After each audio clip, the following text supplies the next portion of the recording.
ସବୁଠାରୁ ବଡ଼ ଶିକ୍ଷା ଏହି କାହାଣୀ ତିନି ସାଙ୍ଗଙ୍କର ଜ୍ଞାନ, ଧନ ଓ ବିଶ୍ୱାସ।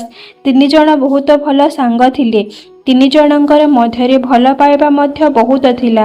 ଥରେ କେଉଁ କାରଣରୁ ତିନି ଜଣଙ୍କୁ ଅଲଗା ହେବାକୁ ପଡ଼ିଲା।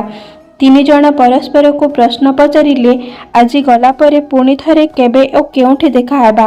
ଏହା ଶୁଣି ଜ୍ଞାନ କହିଲା, ମୁଁ ମନ୍ଦିର, ମସଜିଦ ଏବଂ ପୁସ୍ତକରେ ମିଳିଯିବି। ଧନ କହିଲା, ମୁଁ ଧନୀ ଲୋକଙ୍କ ପାଖରେ ମିଳିଯିବି।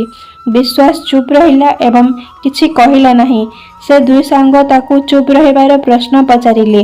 ବିଶ୍ୱାସ କାନ୍ଦିକି କହିଲା, ମୁଁ ଗୋଟିଏ ଥର ଚାଲିଯିବି ତ ଆଉ ଫେରିବି ନାହିଁ।